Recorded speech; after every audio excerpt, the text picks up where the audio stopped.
Well, Ahsoka episode Yes, 7 Ahsoka.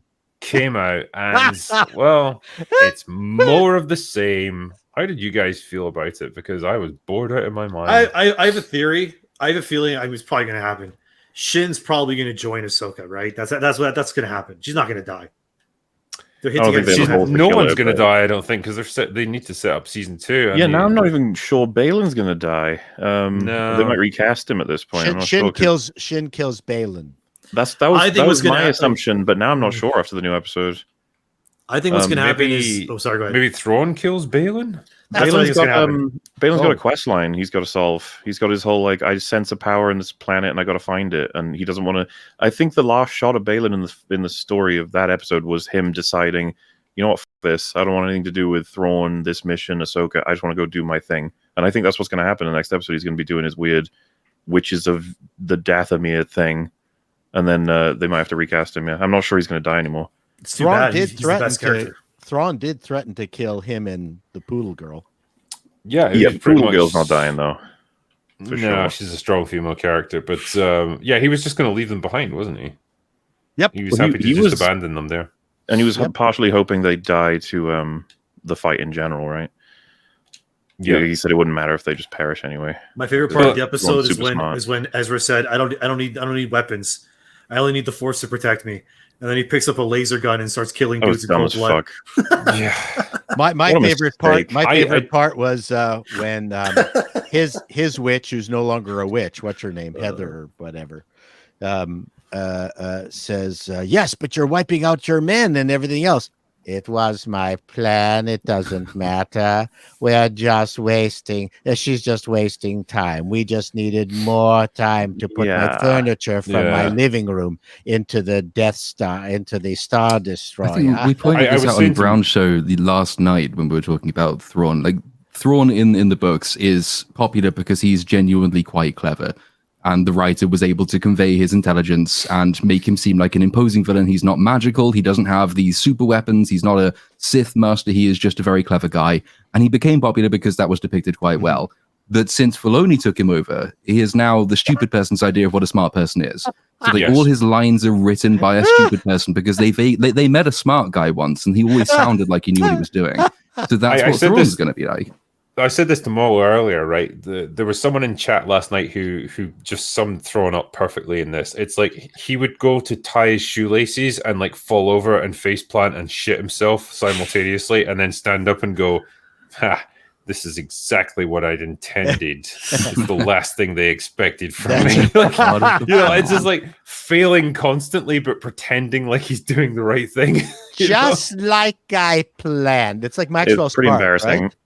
That's, smart. that's all he is. You can't get out of it too. You can't just tell me as the right. This is like one of the classic cases of you have someone in the world state what's the truth, and we're all looking at it like, no, I know that's not true. You can tell me all day long that that's true, but it's not. He's not smart. He didn't plan all of this. If you watch the beginning of the episode, he's like, okay, we know Ahsoka will be arriving at these coordinates outside the planet. Set up a kill box, destroy her. They fail. That plan fails. It's like, okay, chase her into a little bone field. We'll try and kill her in there. That fails. All of the people can't chase her because they're all shittier pilots and they'll die. He's like, okay, pull back.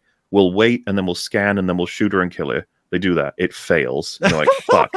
And then they're like, okay, let her leave and we'll follow her to the big fight that's happening on the ground anyway, and we'll kill them all. We'll send in our troops. It's going to be great. They fail. And then he's like, actually, this was all my plan. It's so embarrassing.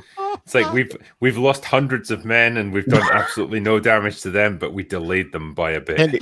Can someone Yeah. tell me how space whales rot in space?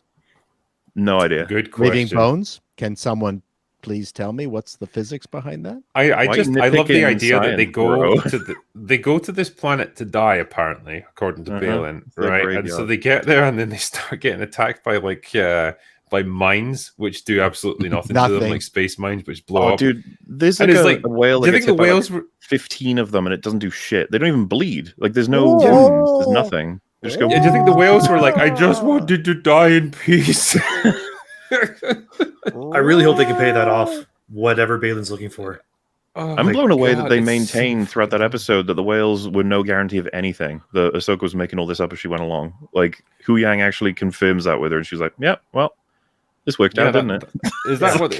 Yep. Do they call that like lamp shading or something, where you just shine a light on something that's ridiculous in the plot, but then just go with it?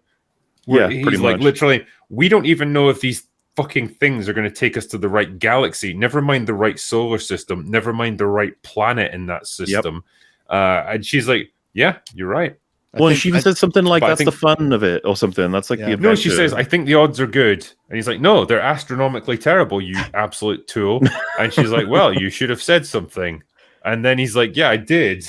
And that's when Isn't she that just kind of funny? smiles, and it's like, "Haha, I played a joke on you." But it's like, yes, but you're missing the point he made, which is that you could end up anywhere.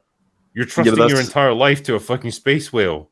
That's genuinely like the cartooniness seeping in of like, if you look throughout the whole season, he gives her advice that she ignores. He tells her all these protocols and she ignores them. He's like, "Oh, you should have stuck together with Sabine," and they don't. And then he's like, "Oh, you should do this," and she doesn't. How fun Oh is my that? god, I Like, hate Sabine. I hate you Sabine. should. Everyone should. Sabine's a horrible person. She may have destroyed the whole galaxy. She doesn't even care. And it's so dumb when yeah, she's fighting the aliens. It's like these like aliens from another galaxy. This is like a 95-pound girl, and she's knocking them out. I'm like, these aliens are useless. Of course, So she is. dumb. This is fucking Disney. Like, girls can beat up guys 3 times their size. It's easy. Like, that's how life works. I don't even But, mind like, I that so just much love though. when- It's the decisions she makes, the lack of characterization, the inability to convey any facial expression that isn't just smug, and then the fact that everyone around her just accepts every single thing that she does. In Ezra's case, with no curiosity at all, is that she turns up after however many years it's been. It's like, "Oh, good to see you again."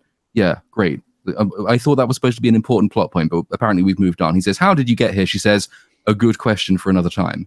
Yep. He Yeah. says, Yeah, over and over. Ezra is a perfect male hero in a Disney show where he's utterly subservient. He just accepts whatever he's told. He doesn't ask any inconvenient questions. He doesn't have any real motivation of his own. He doesn't have any agency, and he doesn't really do anything unless it's like with her direct influence. Sounds like happen. the Mandalorian in season 3. Because Bo-Katan. I said this on Mr. Brown's stream last night. Like, if I was him and Sabine just showed up in a different galaxy and found me, and I had questions for her, like, how did you get here? How did all of this come about? And her only response was, "Oh, it's complicated." Yeah. My answer would be, well, I don't care. Fucking explain it, because Right. clearly you're hiding something really important from me, and I want to know what it is now, or we're not going any further here. It's also, it's a massive with him as well. Like, he has no characterization. So for the majority of the audience, they don't know who he is. They've never seen him before. Most people did not watch Rebels even. Most people haven't seen it. So this is our first introduction to this ostensibly pivotal character. We've now seen him in 2 episodes. I don't think you can actually deduce anything about his character at all from his 2 appearances beyond that he's vaguely happy and a bit hippie-ish, and that's kind of it. But that's partly a function of him having no character, is the fact that he's not interrogating Sabine. You can show his characterization, which you need to do, given it's his introduction in the penultimate episode of the whole season. You need to show he has some sort of personality, intelligence, wit, curiosity. If he's pressing her for answers, we learn something about him, which we need to do, but he doesn't. So we just think, I don't care about you. The show doesn't seem to care about you either, so I don't know why I should. I don't think Filoni does. I think he's just like he's more of a MacGuffin. He's just an object to be fought over. Dude, I've seen he doesn't people have any real theorize personality. That he'll be killed in episode 8 because of the fact that he's been given so little weight and interest. Like it'll be to teach Sabine something or to have her have loss or something. And I was like, You're talking about Balon? No. Ezra. Like I've seen people theorize that it might be that Sabine fucks up and that he dies, and that's going to be her thing to deal with. But the thing is, I don't know that we're going to deliver any consequences to her. I just don't buy it. Like, she should have major ones, but what we just saw, and it's a formula that they've kept doing, which drives me nuts. When Hera ignored the demands of the council that sits above her in rank, and she took a whole bunch of people into a dangerous mission that had no sanctions and no support and no records, including her son, by the way. And they were out of communication because they went into a place that blocked it or whatever. And then she got 2 people killed. And yes, you're right, she brought a child into it. She goes to the court-martial, which I was actually happy to see, by the way. I legit was like, thank fuck, finally, fire that bitch. And then they were like, no, Leia said it's fine.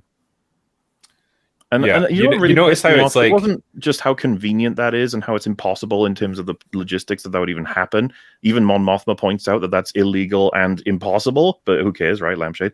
But Leia wouldn't have done that. Leia would have been like, what are you guys doing? You're going off mission to just do whatever the hell you want. You got people killed, and you have no idea what's happening. Why would I support that? Didn't she slap Poe in the face and demote him Yep. for doing literally that Correct. exact same thing? Correct. But it's fucking okay annoying. when Hera does it. I think we know why it's okay when Hera does it, but it's not legit okay when he when does it. When 3PO was like, Leia Organa, and I was like, get her fucking name out of this show. You don't deserve it. You can't just use that to get away with everything. That was a annoying. very impressive moment when the guard at the front of the courthouse was preventing 3PO from getting in. Bip, bip, bip, bip, bip, bip, bip, bip. It was filled with so much drama, and I went, "Oh, what's going to happen? Oh no, holy smokes! Is 3PO going to like knock him on his ass and kung fu him?" No, I liked as well. I liked Hera's response when Asian senator guy quite rightly points out, like, you disobeyed direct orders when we told you not to go there, and you did it anyway. And her response is, "No, I just ignored your orders." Like, and it's like, no, council. you're missing the point. That order didn't come from him; it came from the entire council. Like, that was what you were told to do, and you did the opposite of that. It doesn't matter if you don't like him personally. Like, it's more than just him. But like, she gets even a little smile from Mon Mothma, and it's like, I don't know, man. It's just like sisters doing it for themselves or something. No, like, it seems you joke, showed and I can't him. believe that's Hera's story for the season. She waddles about, showing off how awesome she is, taking control of every situation, using her authority rather than her creativity or her interests or her intelligence. She just goes, I'm a general, I'm a general, I'm a general. She gets in serious trouble and kills people, and then she gets bailed out. That's her story for the season. What a worthless character.